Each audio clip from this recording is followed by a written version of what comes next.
segala rahmani dan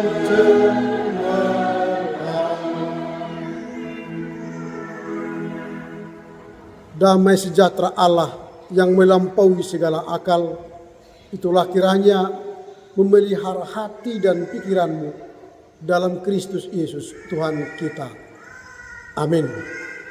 Firman Tuhan yang akan kita dengar dan renungkan dalam Minggu Septuagesima tertulis dalam kitab Injil menurut Matius pasal 5 dimulai dari ayat pertama hingga ayat yang ke-12.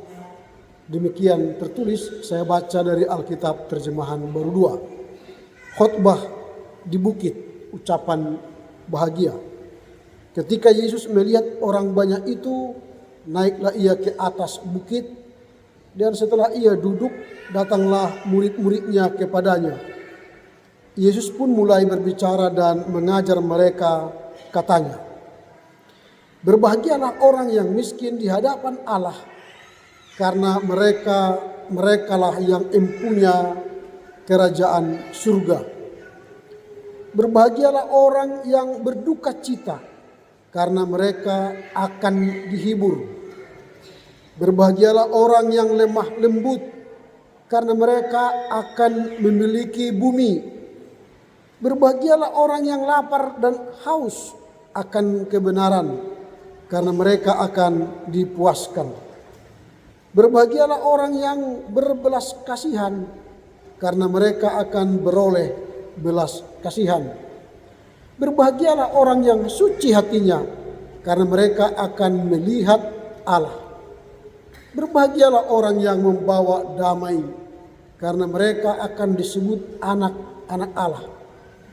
Berbahagialah orang yang dianiaya karena kebenaran, karena merekalah yang empunya kerajaan surga.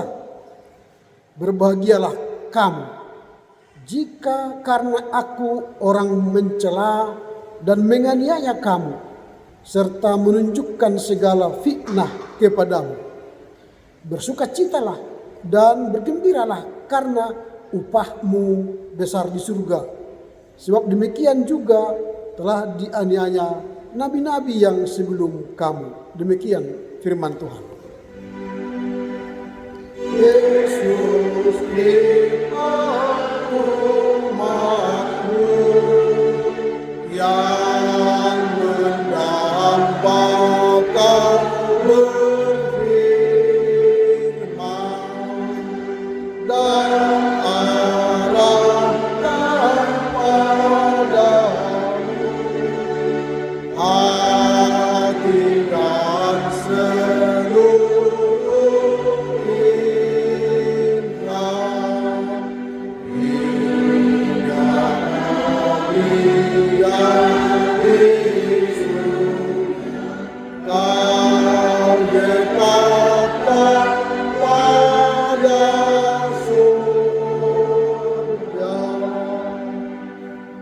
Selamat hari Minggu bagi kita semua. Kita bersuka cita karena Tuhan telah menolong kita dalam kesaksian, persekutuan, dan pelayanan kita 1 minggu yang lalu. Diberi kita kebahagiaan, ditolong dalam melakukan pekerjaan, bahkan kita lepas dari segala mara bahaya, penderitaan, dan kita beroleh keselamatan kekal. Itulah sebabnya kita datang beribadah, merayakan sukacita besar itu pada hari ini. Kita telah memasuki Minggu Septuagesima, 70 hari sebelum hari Paskah. Berarti kita beralih, ini masa peralihan dari Minggu Epifanias. Tuhan menampakkan diri kepada kita, beralih kepada Minggu Sengsara, Lent, Minggu penderitaan, Paskah. Di selama 70 hari ke depan kita mengenang bagaimana Yesus mulai mengalami penderitaan. Dan pada minggu ini dimulai dengan sebuah kalimat tema hidup berbahagia di dalam Tuhan. Mangolu marhasonangan di bagasan Tuhan. Tema ini menarik karena ada banyak hal yang akan kita jalani dalam minggu Septuagesima, di mana kita berbahagia, tapi paradoksnya ada penderitaan yang akan kita rayakan. Yesus menderita, lalu orang percaya menderita, kita mengalami pergumulan di dunia fana ini, tapi kita diajak untuk berbahagia. Makanya teks ini sebenarnya berbicara soal anugerah Allah. Jadi kalaupun kita bisa berbahagia itu karena anugerah, bukan karena kemampuan kita, bukan karena kehebatan kita, tapi Allah memberi kita kebahagiaan. Bahkan tidak hanya soal anugerah Allah, tema ini berbicara soal deklarasi kerajaan Allah. Jadi Allah hendak menyatakan di seluruh bumi ini, Allah lah yang punya kerajaannya di bumi dan di surga. Nah, di Alkitab ada dua cerita tentang naik. Pertama, Musa naik Gunung Sinai. Lalu dia terima loh batu, 10 perintah Allah, dasatita. Lalu di situ isinya, kalimatnya selalu berkata jangan, jangan, jangan, jangan. Lalu yang naik yang kedua ialah Yesus naik ke bukit. Dalam cerita hari ini, dia naik ke bukit. Apa yang dia hendak sampaikan? Dia tidak hendak menerima 10 perintah Allah lagi. Tetapi dia menyampaikan deklarasi kerajaan Allah dengan membawa kalimat berbahagialah, berbahagialah, berbahagialah. Ada 8 kalimat berbahagialah mereka. Jadi maka Yesus sering disebut menjadi Musa baru. Musa lama membawa 10 hukum Taurat berisikan jangan, jangan, jangan, jangan. Tapi Yesus naik ke bukit menyampaikan deklarasi kerajaan Allah dengan membawa pesan berbahagialah, berbahagialah, berbahagialah. Ini menarik karena Yesus digambarkan sebagai Musa baru yang membawa perintah baru. Apakah Yesus hendak mengganti hukum Taurat? Bukan. Tapi Yesus menyempurnakan isi hukum Taurat. Jika selama ini isi hukum Taurat berkata jangan, dia berkata berbahagialah. Lalu ada lagi paradoks. Kalau berbahagialah kala itu disematkan kepada orang yang kaya, orang yang penguasa, raja, tentara, orang-orang sedusi, imam. Itu yang disebut berbahagia. Orang-orang yang berpangkat, terhormat, merekalah berbahagia. Tapi Yesus dalam teks ini memutarbalikkan. Jadi ada paradoks. Yang berbahagia ialah mereka yang dianiaya, mereka yang miskin, mereka yang menderita, mereka yang mengalami pergumulan. Berarti yang menderita menjadi berbahagia. Kaum lemah berbahagia. Bukan konglomerat yang berbahagia. Tapi Yesus mengajak orang lapisan terendah, berbahagialah mereka. Ini yang menarik dari teks ini. Sehingga kata berbahagia, makarios, bukan lagi milik orang hebat, orang kaya, orang ternama. Tapi makarios, berbahagialah, milik kalangan ekonomi lemah. Orang yang menderita, orang yang mengalami persoalan, pergumulan dalam kehidupan. Lalu dalam penderitaan ini, Lukas mencatat, dia hanya mengatakan berbahagialah orang yang menderita secara fisik, sakit, menderita secara ekonomi, miskin. Tapi dalam teks ini penulis Matius mengatakan berbahagialah mereka yang miskin dalam Tuhan. Ini menarik. Jadi miskin dalam Tuhan ini menunjukkan bukan hanya miskin secara fisik, lemah secara fisik, tetapi miskin lemah secara roh. Bisa saja kita secara fisik tegar, bugar, berwajah tampan ganteng, tapi sejatinya rohnya hancur. Dirinya, jiwanya luluh lantah, remuk redam. Tapi wajahnya terlihat sehat bugar, tapi rohnya kacau malau, jiwanya kacau malau. Maka sering terjadi tidak sesuai kata dan tindakan. Dia mengetahui kebenaran, tapi berlaku kecurangan. Dia melakukan kejahatan, padahal dia tahu kebaikan. Ini namanya tidak sinkron tubuh fisik dan tubuh rohani. Maka inilah yang menarik dari teks ini. Nah, pertanyaan kita sekarang ialah, apa artinya hidup bahagia di dalam Tuhan? Apakah saya termasuk orang yang berbahagia di dalam Tuhan? Padahal kami masih miskin amang. Ekonomi kami marut, corak-marit. Kesehatan kami tidak bagus-bagus. Kami mengalami pergumulan. Tersiksa batin kami. Sebagai suami istri tersiksa batin kami. Sebagai anak tersiksa batin kami. Lalu bagaimana kami berbahagia? Maka apa yang disebut dengan berbahagia? Yang pertama, kebahagiaan itu adalah status. Bukan sekedar perasaan. Kalau kita baca ayat yang ketiga, berbahagialah orang yang miskin di hadapan Allah. Itu status miskin. Miskin jasmani, miskin rohani. Tetapi dikatakan di sana, karena merekalah yang punya kerajaan sorga. Jadi miskin secara rohani, miskin secara fisik, lalu mengakui saya miskin secara rohani dan fisik, maka statusnya berubah. Dialah yang empunya kerajaan sorga. Jadi itu kini status kita berubah dari orang miskin dunia menjadi penghuni sorga. Status kita menjadi ahli waris sorga. Status kita berarti menjadi penghuni sorga yang masih tinggal di bumi. Lalu kita lihat ayat yang ke-9. Berbahagialah mereka yang dianiaya karena kebenaran, karena mereka lah punya kerajaan surga. Jadi kalau kita dianiaya karena melakukan benar, maka kita jangan menderita. Karena apa? Kitalah sebenarnya yang punya kerajaan surga. Jadi status kita bisa saja terhina secara ekonomi, secara bullying karena kita melakukan kebenaran.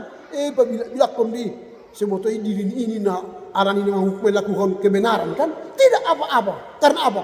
Kita, status kita adalah yang empunya kerajaan surga. Ini yang kita lihat. Jadi kebahagiaan itu adalah status. Status kita sekarang apa? Punya kerajaan surga. Apalagi kita adalah penghuni surga. Itulah status kita. Walau saldo rekening kita tidak banyak, rumah kita belum sebesar istana, mobil kita tidak seperti Alphard, tapi kita ahli waris surga.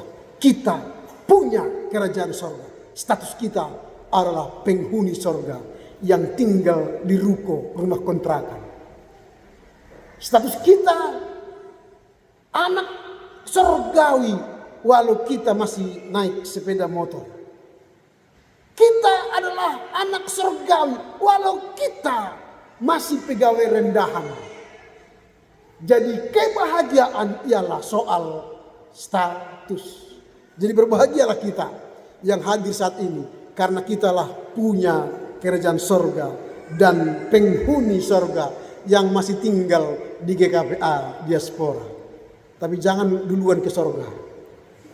Saya ini penghuni sorga, udahlah duluan laku ke sorga. Jangan dulu, masih enak di diaspora ini. Masih ada saksang, mie goreng kan gitu. Masih ada PPK gitu. Kalau sudah pahit rasanya baru bilanglah Tuhan, panggillah aku. Kalau masih enak biarkan aja lah Tuhan. Nantilah setelah sudah tua kan gitu. Sudah 80 tahun gak bisa lagi turun dari tempat tidur. Tuhan panggillah aku kan itu. Tapi kalau masih bisa 80 tahun bawa sepeda motor, masih bisa ke Nagoya, ke Batam Center, janganlah Tuhan. Gitu. Masih bisa kuliah lah dulu cucuku menikah, kan gitu kan. Asa Marnini Marnono kan gitu. Itu yang pertama. Jadi kebahagiaan itu status. Bukan seberapa banyak yang kita miliki sekarang yang tampak secara lahiriah, tapi status kita penghuni sorga dan punya kerajaan sorga. Yang kedua, paradoks kerajaan Allah. Dikatakan berbahagialah kita yang tertawa, berbahagialah yang berduka, berbahagialah mereka yang penuh dengan pergumulan. Paradoks kan? Tetapi akibatnya ini, mereka akan dihibur. Kalau kita baca ayat 4, mereka akan dihibur. Ayat 5, mereka akan memiliki bumi. Ayat 6, mereka akan dipuaskan. Ayat 7, mereka akan beroleh belas kasihan. Ayat 8, mereka akan melihat Allah. Jadi ada pertanyaan begini, Abang Pendeta, kebahagiaan itu kapan yang terjadi? Sekarang atau nanti? Jawabannya dua, sekarang dan nanti. Sekarang itu dari status. Status kita Allah penghuni sorga, punya kerajaan sorga, itu sekarang. Tapi kalau dikatakan berbahagialah orang yang berduka cita karena mereka akan dihibur. Akan. Berarti itu eskatologi, nanti. Berarti kebahagiaan itu nanti. Kalau kita berduka cita, nanti kita akan dihibur. Berarti bukan sekarang, nanti. Kalau kita mengalami kemalangan, perpisahan dengan orang yang kita kasihi, tidak sekarang kita terhibur, nanti. Maka ada waktu Tuhan menghibur kita. Mungkin dengan kedatangan tamu kita, kedatangan gereja, kedatangan teman persekutuan. Mungkin ketika kita ke kota belanja, di sana ada penghiburan yang Tuhan taruhkan di hati kita. Nanti. Jadi kebahagiaan itu menjadi proses, bukan sekarang. Jadi jangan nanti, Amang aku sudah menderita berduka cita, kenapa aku tidak terhibur? Iya betul, karena masih kita ingat kekasih kita. Coba nanti kita mulai berdiskusi, bercerita, bermain, bekerja, maka disitulah kita akan dihibur nanti. Atau ayat yang kelima, berbahagialah orang yang lemah lembut, karena mereka akan memiliki bumi. Aku Amang Pendeta sejak bertemu orang sudah lemah lembut aku. Horas sama, horas iman. Pulang suami saya bilang, horas aman. Sudah lembut aku, tapi aku belum memiliki bumi. Yang kumiliki masih 6x8. Masih rumah RSSS. Tidak apa-apa. Nanti mana tahu setelah 10 tahun akan datang anak kita sukses. Dia bisa miliki istana merdeka, kan gitu kan. Kita bisa ke sana. Dia bekerja di Jakarta sehingga tanah kita menjadi tanah abang kan. Tanah abang luas di Jakarta kan. Kalau tanahku di sini hanya 6x8, tanah abang luas di Jakarta kan. Kita bisa naik ke Monas. Atau nanti anak kita bekerja di Singapura, akhirnya kita ke Singapura. Atau mereka bekerja di Inggris sehingga kita bisa ke Birmingham. Jadi tanah kita menjadi luas. Jadi lemah lembut sekarang tidak akan memiliki bumi sekarang. Tapi nanti. Jadi bersabarlah. Lemah lembutlah terus, jangan kasar. Jangan kalau pulang langsung apa gitu kan. Nanti nggak jadi memiliki bumi, nggak jadi ke Amerika, nggak jadi ke Australia. Lemah lembutlah terus. Pulang dia dari sekolah, kenapa man? Kamu capek ya? Mau makan? Itu. Ini pulang, letakkan buku di sana.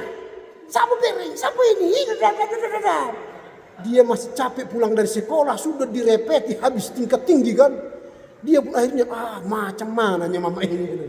Akhirnya emosi terus kan. Kalau emosi terus kapan ada bahagia?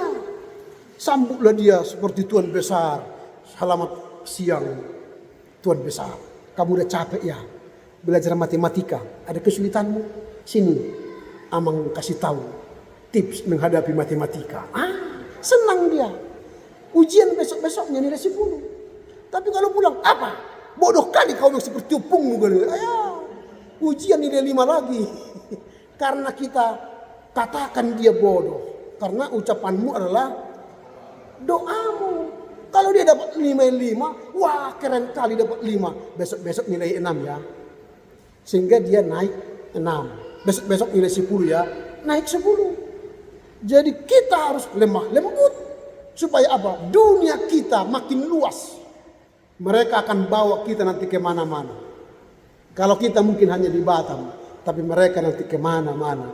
Lalu kita datang menjenguk, melihat mereka.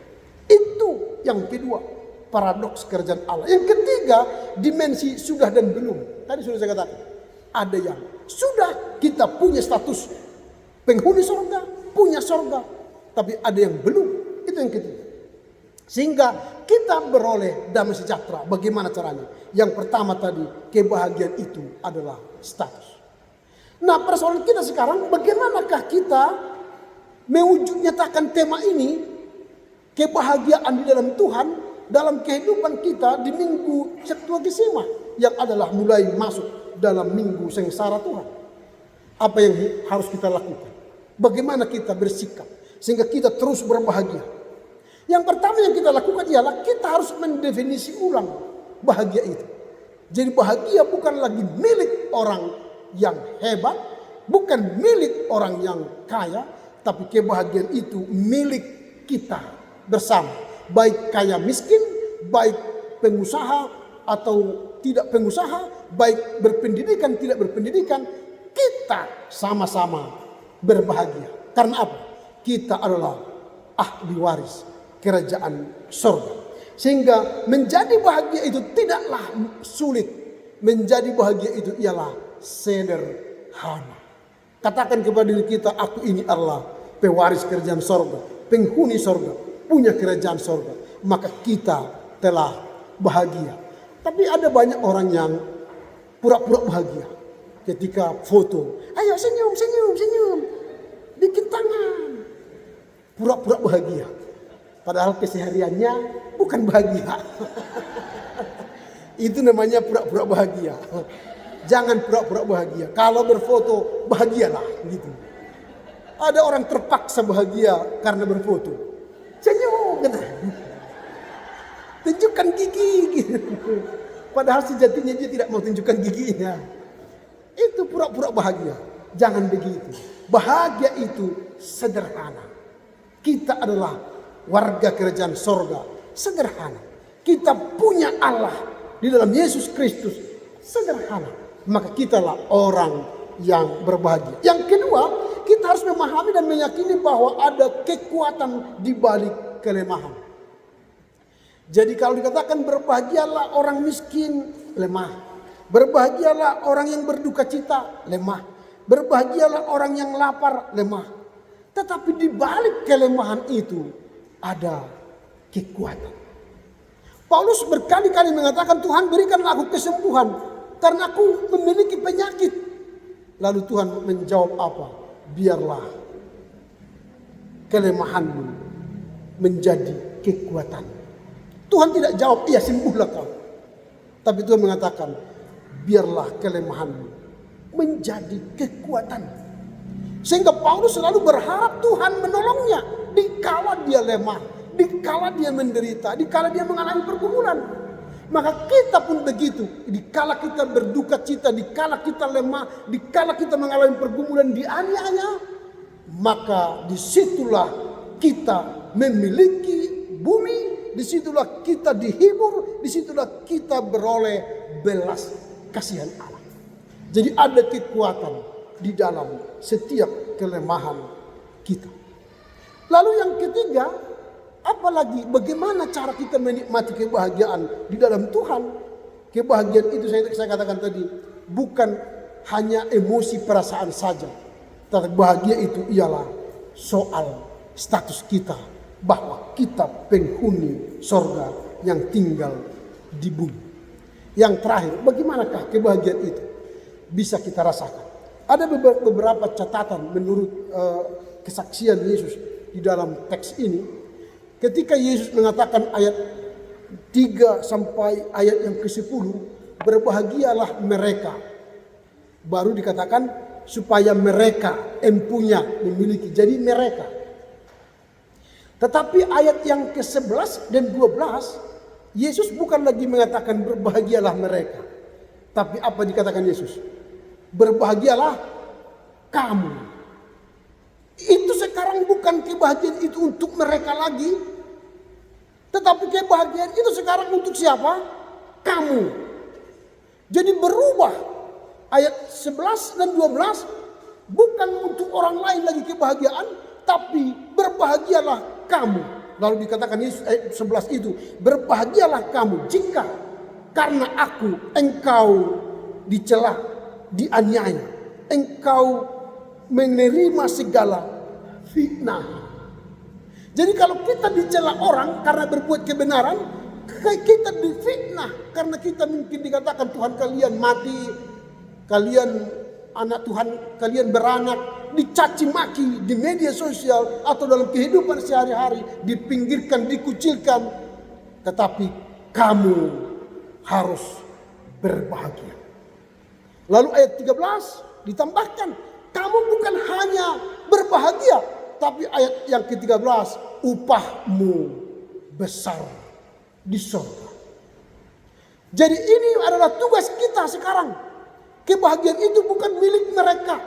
Kebahagiaan itu milik kita dan upah kita ialah besar di surga. Jadi upah di bumi ini bisa saja menyenangkan, tetapi sementara. Kita dapat bonus dari karyawan, dari sebagai karyawan mungkin puluhan juta. Tapi setelah kita ke mall, habis. Karena semakin tinggi pemasukan kita, gaya hidup kita pun semakin tinggi. Dulu lidah kita 3 ribuannya kaki 5. Karena gaji 3 juta. Tapi setelah gaji 20 juta, lidah kita berubah menjadi restoran. Tidak lagi di kaki 5. Sekali makan sudah 100 ribu, 110 ribu, berubah gaya. Dulu kita masih mau makan telur gulung yang di SP. Setelah gaji 20 juta, ayo pakai SP makan telur gulung. Mana kelas kita lagi itu? Berubah.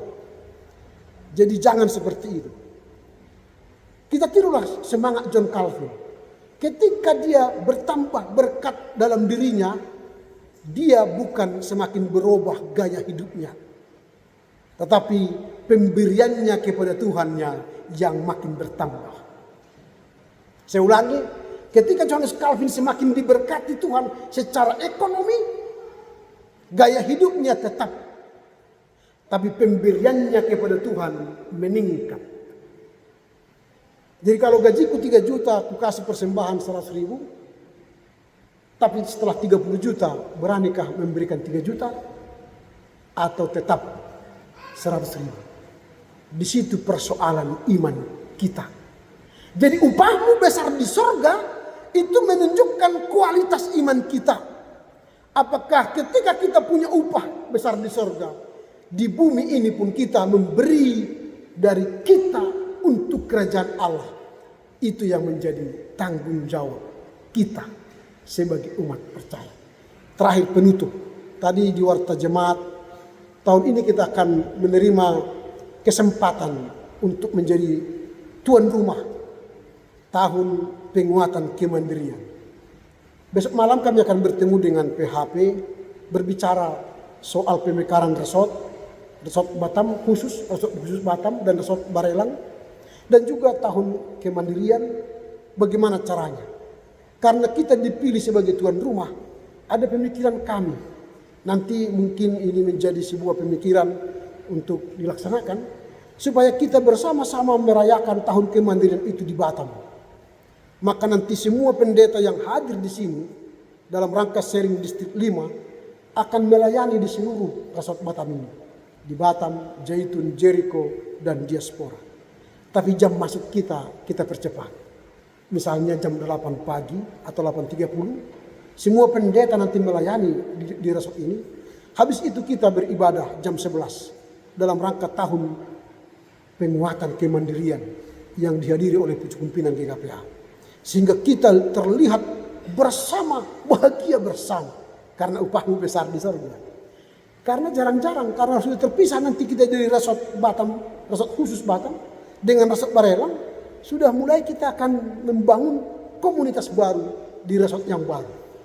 Sehingga komunitas dengan resort Batam ini akan memiliki 2 resort. Supaya apa? Sebenarnya ke depan kita akan berpikir efisiensi dalam melayani Tuhan di GKPA di Batam. Kalau kita sekarang seperti inilah, datanglah mereka sharing distrik 5 ke sini. Biayanya besar.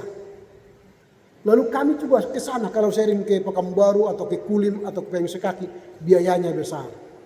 Bagaimana kalau Batam ini menjadi sebuah distrik sehingga biayanya efisiensi, tidak besar, tidak mahal, tapi kita tetap melaksanakan tugas baik sebagai distrik, baik sebagai resort. Tentu supaya bisa menjadi distrik harus ada beberapa resort di Batam ini. Itulah idealnya. Maka doakanlah supaya tahun penguatan kemandirian ini di launching di Batam sebagai resort yang terpilih di seluruh GKPA. Maka kita pun sambut dengan pengembangan gereja GKPA Resort Batam dengan pengembangannya menjadi 2 resort sehingga nanti ke depan bisa menambah distrik di GKPA. Karena Tuhan menolong kita menjadi orang yang berbahagia dalam Tuhan. Karena apa? Kita punya status. Kita walaupun lemah secara paradoks tadi, kita memiliki kekuatan. Kita memiliki penghiburan. Kita memiliki belas kasihan dari Allah. Tuhan menolong kita melakukan firman-Nya kini sepanjang masa. Amin. Amin. Amin. Amin. Kami sungguh yakin dan padamu bersyukur dalam nama Putramu.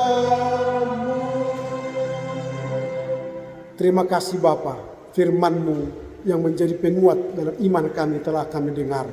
Tuhan mampukan kami supaya mampu berbahagia di dalam Tuhan. Kebahagiaan itu tidaklah sulit, sederhana jika kami melakukan kebenaran. Walau kami dianiaya, kami punya status menjadi penghuni sorga, punya kerjaan sorga, ahli waris sorga. Bahkan ketika ada paradoks yang kami alami, kami miskin, kami dianiaya, kami sakit, kami berduka, tetapi Tuhan akan menghibur, menguatkan, memberi kami bumi ini, memberi kami belas kasihan. Kiranya Tuhan menolong kami mengerti firman-Mu dan melakukannya dalam kehidupan kami sehari-hari di dalam Kristus Yesus. Amin.